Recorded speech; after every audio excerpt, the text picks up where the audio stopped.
Good morning, नमस्कार।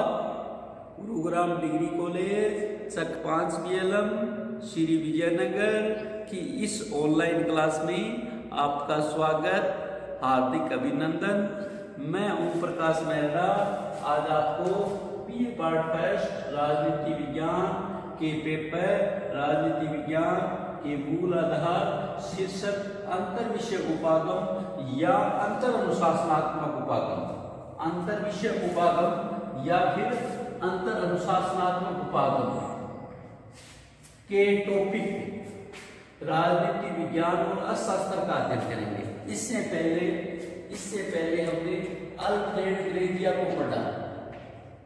Alfred Grazia राजनीति विज्ञान के विचारक अल्फ्रेड ग्रेजिया से हमने यह जानने का प्रयास किया कि अंतर विषय उपागम या अंतर अनुशासनात्मक उपागम क्या है।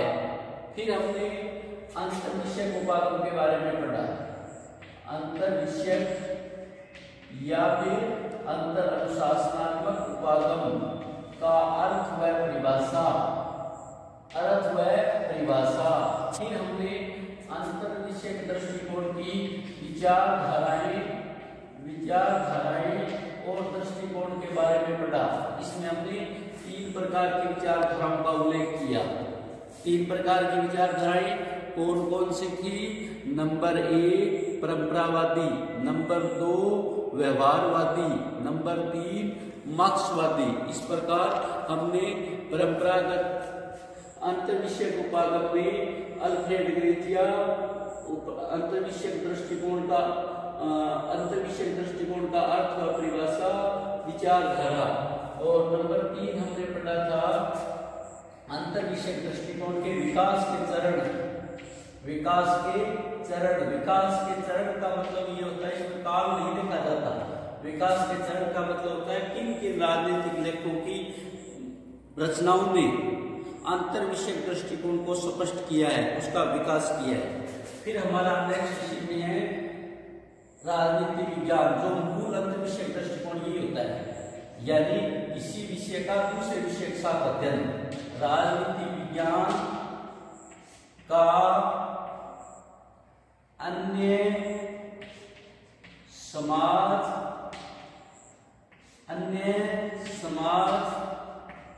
विज्ञानों से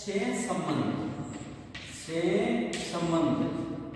मुख्य बात यही है कि अंतर विषय दृष्टिकोण क्या है कि एक विषय का दूसरे विषय से अध्ययन करना। तो इसमें राजनीति विज्ञान का अध्ययन हम किस से करेंगे? नंबर 1 का हमारा राजनीति विज्ञान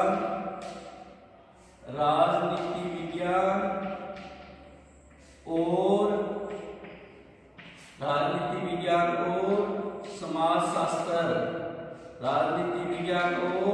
समाजशास्त्र। दूसरा था हमारा राजनीति विज्ञान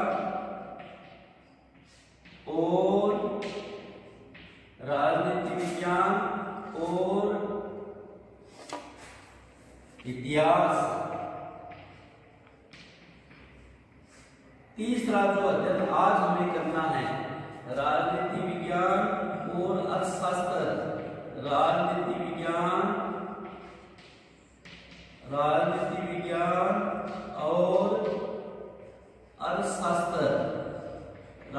विज्ञान और अर्थशास्त्र, इसका अध्ययन हमें आज करना है। इसका अध्ययन हमें अभी और आज करना है। इसमें हमें सबसे पहले ये देखना है कि दोनों की प्रस्तावना क्या है, दोनों की पृष्ठभूमि क्या है। इस बात को हमें समझना है कि किस प्रकार से दोनों विज्ञान एक दूसरे से संबंधित है। एक पुरानी कहावत सुनी है ना, चाहे राजनीति करो, चाहे इंजीनियरिंग करो, चाहे कुछ भी करो, परंतु भूखे पेट भजन नहीं होते। यही बात यहाँ पर लागू होती है कि अर्थशास्त्र का मतलब क्या है? अर्थ से संबंधित। अर्थशास्त्र का मतलब क्या है? अर्थ से संबंधित, रुपए पैसे से संबंधित। और किससे हैं? राज्य से। राज्य की राज व्यवस्था से संबंध है।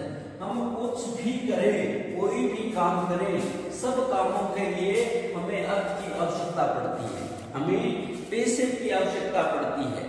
तो राजनीति विज्ञान और अर्थशास्त्र की जो प्रस्तावना है, प्रस्तावना में हम यह कह सकते हैं, प्रस्तावना को हम इस आधार से समझ सकते हैं, इस आधार से समझ सकते हैं, इस आधार से समझ सकते हैं कि राजनीति विज्ञान और अर्थशास्त्र में गहरा संबंध है। प्रारंभिक लेखक अर्थशास्त्र को राजनीति विज्ञान की एक शाखा मानते थे। शुरू में जिस प्रकार से हम पढ़ते हैं, यूनान में इसका नाम राजनीति अर्थशास्त्र था।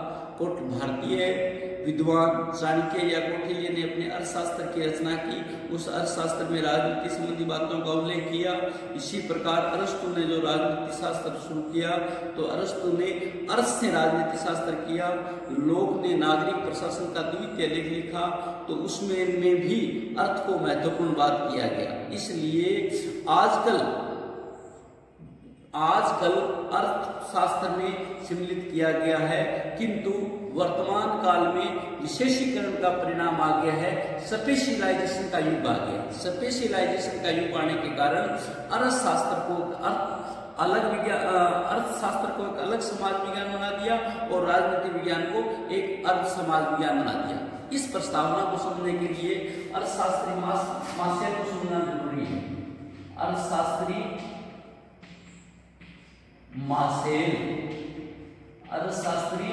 मासेल को क्या कहते हैं, ये जानने वाली बात है। अर्थशास्त्री मासेल क्या कहते हैं, अर्थशास्त्री मासेल क्या कहते हैं, ये समझने वाली बात है। अर्थशास्त्री मासेल क्या कहते हैं? अर्थशास्त्र जीवन के साधारण व्यवहार में मनुष्य का अध्ययन है। अर्थशास्त्री मासेल ये कहते हैं, अर्थशास्त्र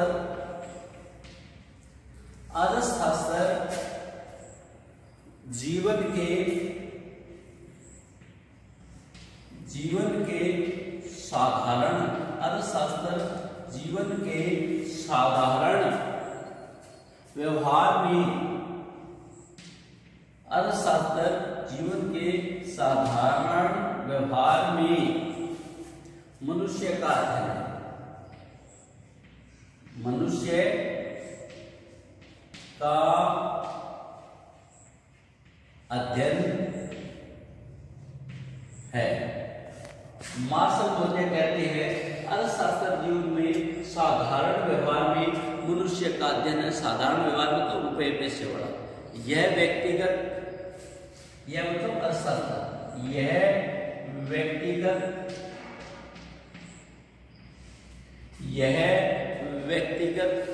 और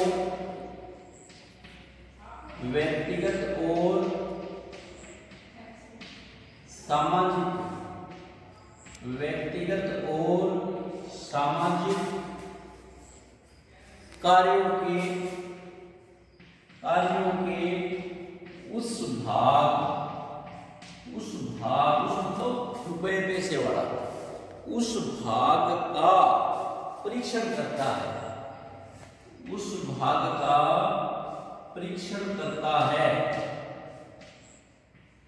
उस भाग का परीक्षण करता है जिनका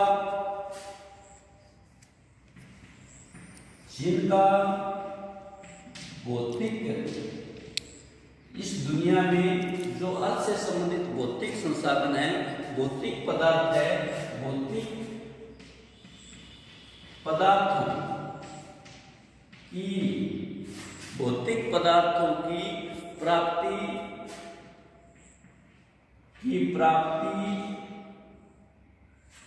पदार्थों की प्राप्ति एवं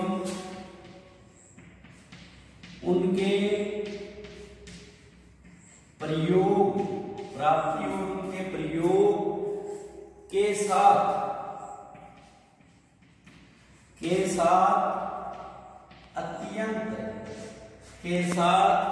अत्यंत घनिष्ठ संबंध है, अत्यंत घनिष्ठ संबंध है।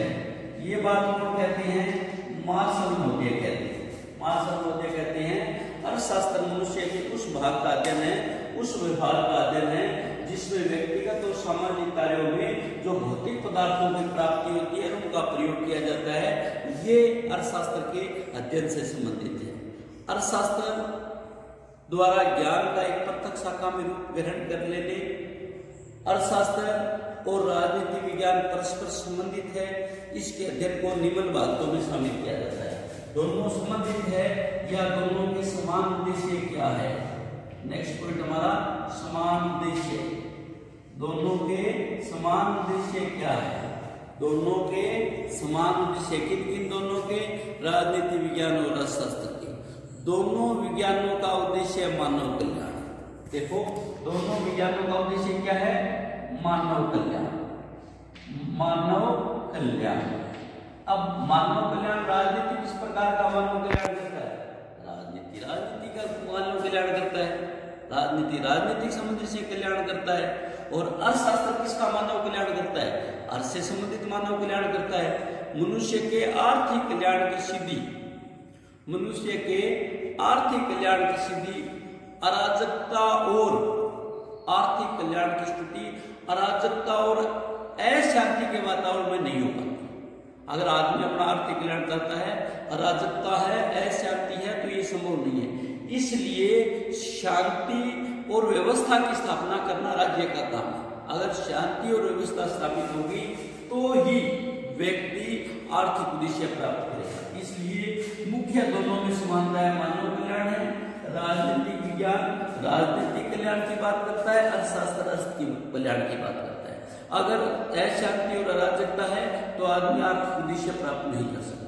इसलिए राज्य का या राजनीति विज्ञान का कर्तव्य हो जाता है कि राज्य में शांति और व्यवस्था बनाए रखे ताकि आदमी अपना आर्थिक उद्देश्य प्राप्त कर सके। नेक्स्ट जो टॉपिक है, अर्थशास्त्र की राजनीति विज्ञान को दें। अर्थशास्त्र को राजनीति विज्ञान को दे। अर्थशास्त्र ने राजनीति विज्ञान को क्या दिया है या अर्थशास्त्र से राजनीति विज्ञान ने क्या प्राप्त किया है? राजनीतिक संस्थाओं का उद्देश्य और विकास आर्थिक व्यवस्थाओं के परिणाम स्वरूप है। पहली बात, पहला क्या किया है? पहला जो टॉपिक ये है कि राजनीतिक संस्थाओं का उद्देश्य, राजनीतिक संस्थाओं का उद्देश्य और विकास, राजनीतिक संस्थाओं का उद्देश्य और विकास आर्थिक अवस्थाओं का परिणाम, आर्थिक अवस्थाओं का परिणाम। पहला जो अर्थशास्त्र ने राजनीति विज्ञान को दिया है वो ये दिया है कि राजनीतिक संस्थाओं का उद्देश्य, राजनीतिक संस्थाओं का उद्देश्य तभी हो पाएगा जब आर्थिक परिस्थितियों का परिणाम होता है। मानव शुरू से कृषि से जीवन यापन करता था, शुरू से खेती से अपना जीवन यापन करता था और खेती से जीवन यापन करने के लिए सुव्यवस्थित राज्य की स्थापना, सुव्यवस्थित राज्य की स्थापना का मूल जो उद्देश्य था, मूल जो कारण था, आर्थिक गतिविधियां था। आर्थिक गतिविधियों में से हम कार्ल मार्क्स की बात करें, अरस्तु की बात करें या अन्य किसी विचारधारा की बात करें, ये सारी जो आर्थिक व्यवस्थाएं हैं जिससे हम राज्य, 3 प्रकार के राज्य हैं आजकल जो चलते हैं, पूंजीवादी, समाजवादी और लोक कल्याणकारी, और लोक कल्याणकारी। ये राज्यों के 3 रूप है और ये राजनीतिक व्यवस्था के रूप है। राज्यों के 3 रूप है और ये राजनीतिक व्यवस्था में इनका नाम किस प्रकार से किया? जो राज्य पूंजी कमाने की सोचता है, पूंजी कमाना क्या हो गया? अर्थ का पार्ट हो गया अर्थशास्त्र। जो समाज के बारे में सोचता है, जिस समाज का पार्ट हो गया। लोक कल्याणकारी जो लोगों को अधिक से अधिक आगे बढ़ने की कोशिश करता करता है तो वो लोक कल्याण करेगा। तो लेन देन की बात ये आती है, सीधी सी बात ये है कि राजनीति अर्थशास्त्र की सबसे बड़ी राजनीति विज्ञान को ये देन है कि इनका विकास और उद्देश्य जिस भी संस्था का नाम हुआ है, जिस भी संस्था की हम बात करते हैं, जिस भी हम शासन पद्धति की बात करते हैं, वो सारी की सारी शासन पद्धतियां, वो सारा का सारा सिस्टम अर्थ की देन है। अर्थ से ही उसके नाम रखे गए। पूंजी की अर्थव्यवस्था पूंजी से हो जाएगी, समाज की अर्थव्यवस्था समाज से हो जाएगी, प्रजातंत्र की अर्थव्यवस्था प्रजा के कल्याण से संबंधित हो जाएगी, तानाशाही की व्यवस्था बात लेने के जो अर्थ की है, अर्थ से राज्य स्थापित किया जाता है। तो सबसे बड़ा जो दिया वो राजनीतिक संस्थाओं उद्दे के विकास में आर्थिक व्यवस्थाओं का परिणाम है। जो जिस प्रकार की आर्थिक व्यवस्था होगी उस प्रकार की राजनीतिक व्यवस्था होगी। दूसरा है राज्य की नीति आर्थिक व्यवस्थाओं पर निर्भर। नंबर पॉइंट है राज्य की नीति आर्थिक अवस्थाओं पर निर्भर। राज्य जो नीति निर्धारित करता है उसकी आर्थिक व्यवस्था क्या है, इस पर ही निर्भर करता है। चाहे हम बिस्मार्क की बात करें, चाहे जर्सी वेल्कर की बात करें, चाहे हम किसी भी बाजार की बात करें, जब राज्य की जो आर्थिक नीति है, राज्य की नीति है, वो आर्थिक व्यवस्थाओं में निर्भर करती है कि हमें आर्थिक व्यवस्था किस प्रकार की है, किस प्रकार का हमें राज्य है, उस प्रकार से हम आर्थिक व्यवस्था की बात करते हैं। जैसे मैंने आपको बताया था दूसरे BA पार्ट सेकंड की जो क्लास में मैंने एक टॉपिक करवाया था, राज्य के मूल कर्तव्य, राज्य के मूल अधिकार। तो उनमें एक बात सामने आई थी कि 1976 के संविधान संशोधन द्वारा सरकार ने समाजवाद को लाने के लिए बैंकों का और भूमि बंदोबस्त लागू किया। तो ये सारी व्यवस्था आर्थिक व्यवस्थाओं पर निर्भर करती है। नंबर है राजनीतिक घटनाएं आर्थिक गतिविधियों का परिणाम। राजनीतिक घटनाएं आर्थिक गतिविधियों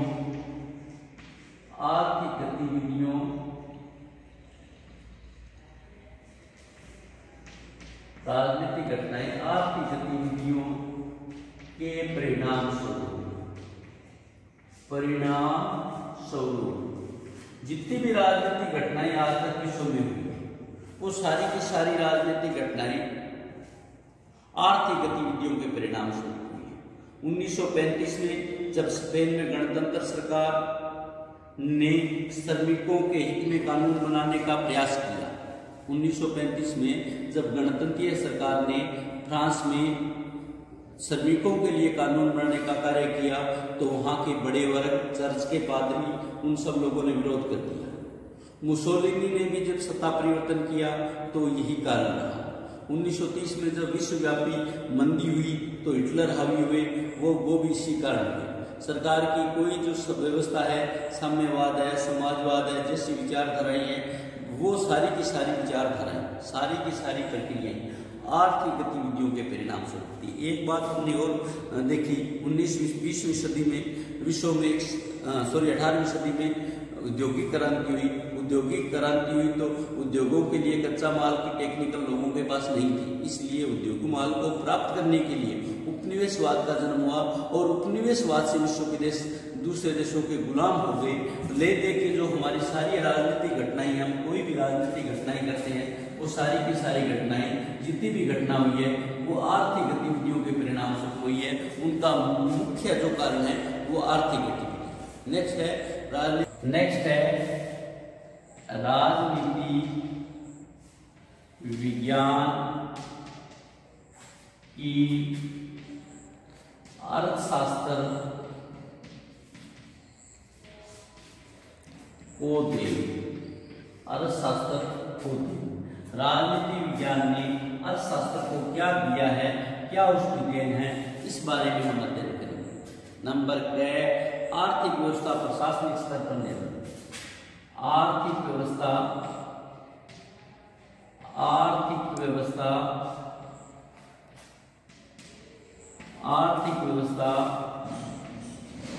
प्रशासनिक आर्थिक व्यवस्था प्रशासनिक स्तर पर निर्भर, आर्थिक व्यवस्था प्रशासनिक स्तर पर निर्भर। विश्व की जो आर्थिक व्यवस्था है वो प्रशासनिक स्तर पर निर्भर है। प्रशासन या प्रशासनिक जो व्यवस्था है वो इस बात पर निर्भर करती है कि विश्व की आर्थिक व्यवस्था किस प्रकार की प्रशासनिक व्यवस्था है, किस प्रकार की अगर हमारी प्रशासनिक व्यवस्था विकसित, मजबूत और प्रभावशाली है तो हमारी आर्थिक व्यवस्था मजबूत होगी। इसलिए पहला टॉपिक आता है अर्थव्यवस्था प्रशासनिक स्तर पर निर्भर है या आर्थिक व्यवस्था प्रशासनिक स्तर पर निर्भर है। दूसरा है नंबर पॉइंट है अर्थव्यवस्था राज्य के नीतियों पर निर्भर है। अर्थव्यवस्था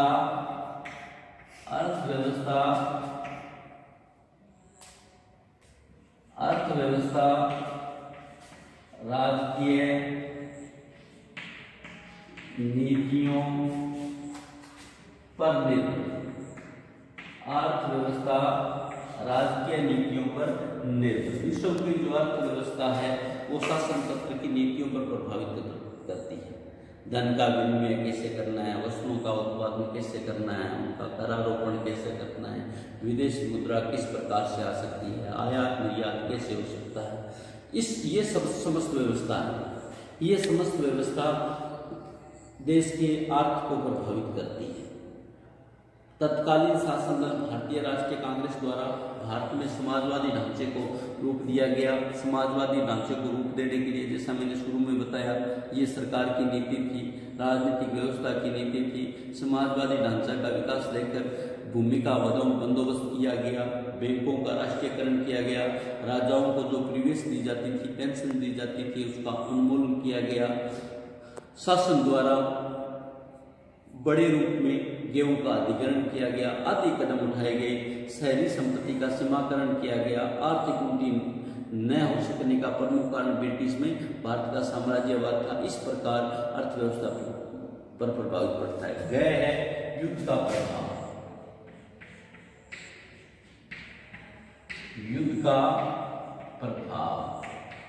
युद्ध का प्रभाव भी अर्थव्यवस्था पर पड़ता है। युद्ध का प्रभाव भी आर्थिक तंत्र को प्रभावित करता है। एक सैनिक राजनीतिक प्रक्रिया है जिसमें अगर युद्ध होता है तो देश में वस्तुओं के मूल्य बढ़ जाते हैं और अर्थव्यवस्था की जो मुद्रास्फीति है उसकी दर घट जाती है। तो 1922 में भारत पाक चीन युद्ध के समय, 1965 और 1973 में भारत पाक युद्ध के समय देश की आर्थिक व्यवस्था पर विपरीत प्रभाव पड़ा था। इसके परिणाम स्वरूप 1973 में भारत में पेट्रोलियम पदार्थों की उपलब्धता पर फर्क पड़ा था। नेक्स्ट है समान अध्ययन विषय। समान अध्ययन विषय। समान अध्ययन विषय, दोनों विषय अध्ययन की दृष्टि से समान है। वर्तमान समय में समाजवाद, पूंजीवाद जैसी विचारधाराओं का, सार्वजनिक राजस्व जैसे विषयों का अध्ययन, ये तीनों चीज है, समाजवाद, पूंजीवाद और सार्वजनिक राजस्व, इनका विषय, इन विषयों का अध्ययन, इन टॉपिकों का अध्ययन राजनीति और अर्थशास्त्र दोनों में करते हैं। इसलिए दोनों पारस्परिक संबंध श्रेष्ठ है। नेक्स्ट है इनका अंतर।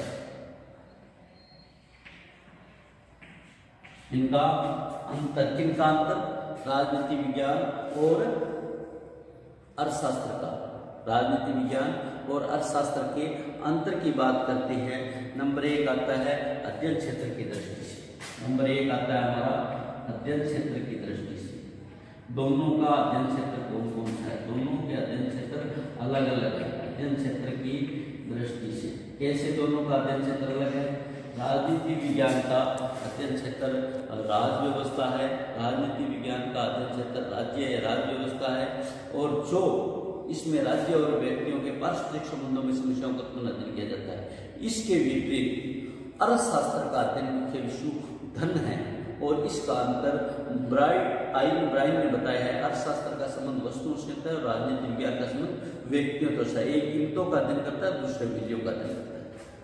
नेक्स्ट है प्रकृति के संबंध। प्रकृति के संबंध, प्रकृति की दृष्टि से भी अंतर है। राजनीति विज्ञान की प्रकृति आदर्शात्मक है, राजनीति विज्ञान की प्रकृति आदर्शात्मक है, जबकि अर्थशास्त्र की प्रकृति वर्णनात्मक है। इसके संबंध में विनोद मोदी ने कहा है, एक राजनीति विज्ञान विनोद मोदी हुए, उन्होंने कहा है अर्थशास्त्र वह व्यक्ति है जो दाम को वस्तुओं को जानता है और मान एक का भी नहीं जानता। यानी अर्थशास्त्र में क्या है, मान पर ध्यान नहीं दिया जाता, दान भाव पर ध्यान दिया जाता है।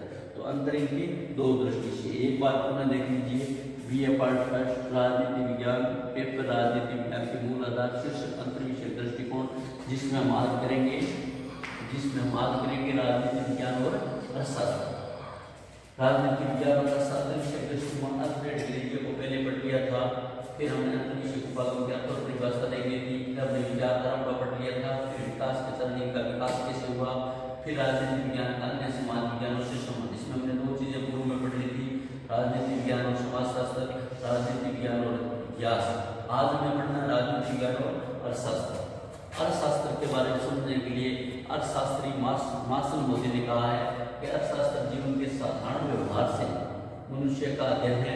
वह व्यक्तिगत और सामाजिक कार्यों को उस भाग का परीक्षण करता है जिसका भौतिक पदार्थों की प्राप्ति और उनके प्रयोगों के साथ अत्यंत घनिष्ठ संबंध है। इसके समान उद्देश्य मानव कल्याण है। मानव कल्याण राजनीति विज्ञान राजनीति से संबंधित कल्याण चाहता है और अर्थशास्त्र अर्थ से संबंधित कल्याण चाहता है। अर्थशास्त्र ने राजनीति विज्ञान को क्या किया है, राजनीतिक संस्थाओं का उद्योग और विकास की वजह से हुआ पहला। दूसरा, राज्य की नीति आर्थिक अवस्थाओं पर निर्भर करती है कि वो समाजवाद, अर्थवाद, कोई व्यवस्था। तीसरा, राजनीतिक घटनाएं आर्थिक गतिविधियों के परिणाम स्वरूप होती है। इसमें हमने मुसोलिनी, हिटलर, इनके बारे में पढ़ा। फिर हमारा आता राजनीति शास्त्र ने राजनीति शास्त्र की अर्थशास्त्र को दिया। राजनीति विज्ञान ने अर्थशास्त्र को क्या दिया, आर्थिक व्यवस्था प्रशासनिक व्यवस्था पर निर्भर करती है। अगर हमारा प्रशासन अच्छा है तो आर्थिक व्यवस्था देश की अच्छी होगी। दूसरा हमने कहा अर्थव्यवस्था राजनीतिक नीतियों पर निर्भर करती है। तीसरा, युद्ध का प्रभाव, जब युद्ध होता है तो देश में मूल्य के भाव बढ़ जाते हैं, देश की उपलब्धता लग जाती है। फिर है हमने समान अध्ययन विषय, दोनों का अध्ययन विषय समान है। फिर अंतर है अध्ययन के क्षेत्र की दृष्टि से, प्रकृति के क्षेत्र की दृष्टि से। घर में रहे, सुरक्षित रहे, पढ़ते रहे। धन्यवाद।